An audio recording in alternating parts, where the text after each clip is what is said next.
A very warm welcome to our 5th Global OGP Summit. Our huge gratitude to the government and civil society of Georgia for hosting us. Since our last summit in 2016, our world has gotten even tougher and our imperative to step up more pressing. Democracy, human rights, and civic space are under attack as never before, as documented by Freedom House and Civicus. Trust in government is at an all-time low, measured by the Edelman Barometer. A toxic wave of xenophobia, nationalist populism, and authoritarianism is sweeping the world.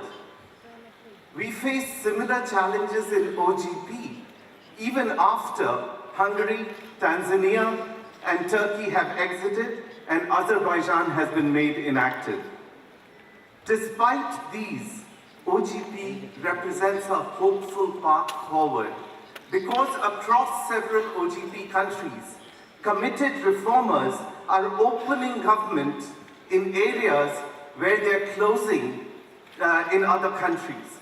In Armenia and South Korea, citizen movements have removed leaders mired in corruption. We have several courageous reformers risking their safety to push for openness, such as Hungary's Sándor Lederer, right here in this room, or Niger's Ali Idrissa in prison rather than in this room. Others here have skillfully navigated political transitions, as in Liberia and the Philippines. So at this summit, when our partnership nears 100 national and local governments and thousands of civil society organizations, we have an opportunity and imperative to show an alternative, a brighter, more hopeful path forward, a path that puts citizens first at the very heart of government, where citizens are empowered to impact policies that affect their lives. So what should we do differently to achieve this vision? To begin with, when 100 countries are closing civic space, let our partnership of 100 instead enhance civic space. For this, let us inspire one another by sharing evidence on how citizens' ability to freely speak, associate, and assemble enables them to shape better policies, generating dividends for governments and citizens alike. For instance, in Mongolia, village audits save 10% of the budget. Participatory budgeting in Brazil improved health outcomes. To achieve such outcomes, let us make OGP commitments that expand civic space, as Canada and Serbia are doing. And let us tackle new weapons in the authoritarian playbook. For instance, by regulating online political ads to curb misinformation, by protecting journalists and human rights defenders, by expanding media freedoms and digital rights, as in Mongolia. With this enabling environment, our central focus must be to empower citizens to shape and oversee policies and services that affect their lives.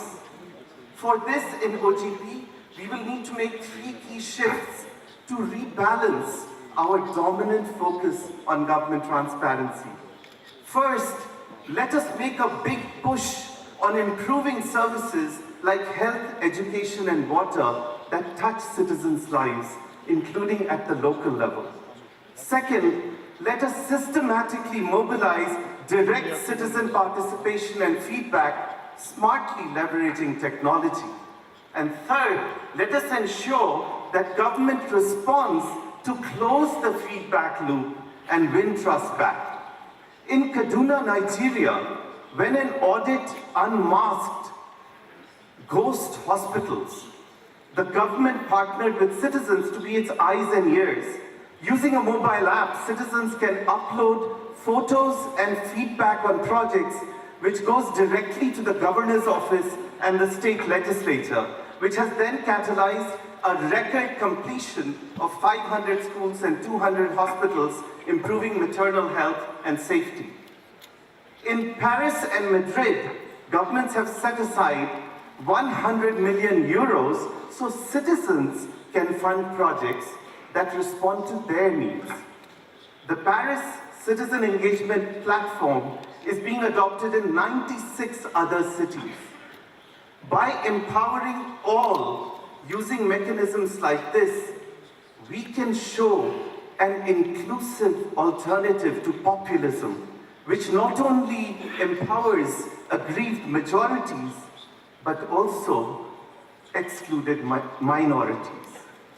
For this, let us scale up inspirational OGP examples, such as empowering indigenous communities in Costa Rica, migrants in Germany, the homeless in the city of Austin, USA.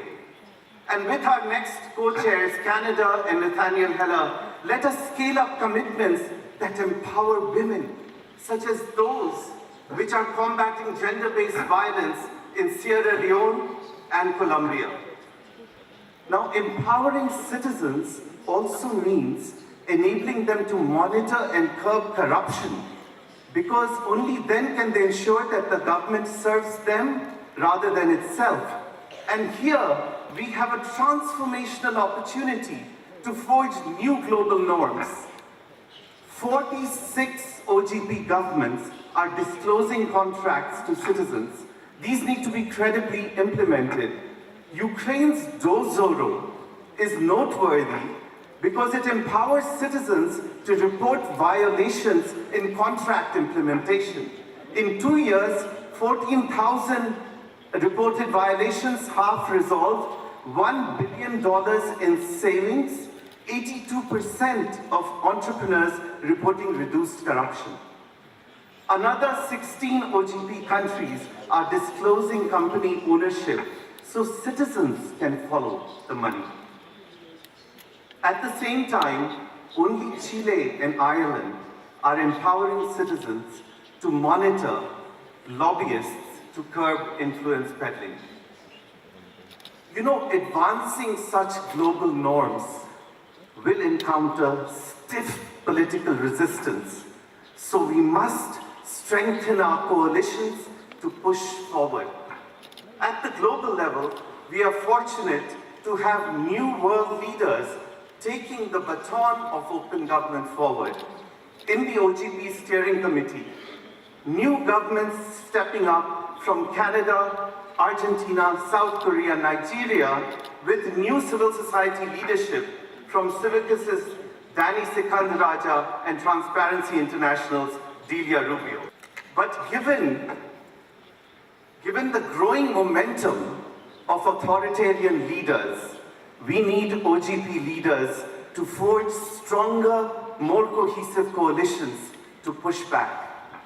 At a time that leaders like Hungary's Viktor Orban proudly proclaim the end of liberal democracy, we need more OGP heads of states, ministers and mayors to speak out in democracy's defense, prevent backsliding in peer countries, and challenge head-on strongmen's claims that unraveling democracy is the only way to deliver results. We similarly need stronger coalitions at the country level. In governments, ownership for OGP is often siloed in the lead ministry or point of contact. We need to broaden ownership in cabinet so ministers see open government as integral to achieving their goals. We similarly need to make our civil society community more inclusive to those advocating for services like health and education. And we need to mobilize citizens and citizen movements because whatever their goals, whether gender equality or health, empowering citizens with voice and information will be vital to achieving them. And given attacks on check and balance institutions, we need to forge stronger coalitions with the media, with parliamentarians, with judiciary, and the private sector. You know, all these stakeholders are represented right here in this hall. But we must candidly ask, In this large hall, are we simply 2,000 disconnected, lonely warriors fighting individual battles? And how can we forge a joined-up force that multiplies collective strength and supports one another against formidable headwinds?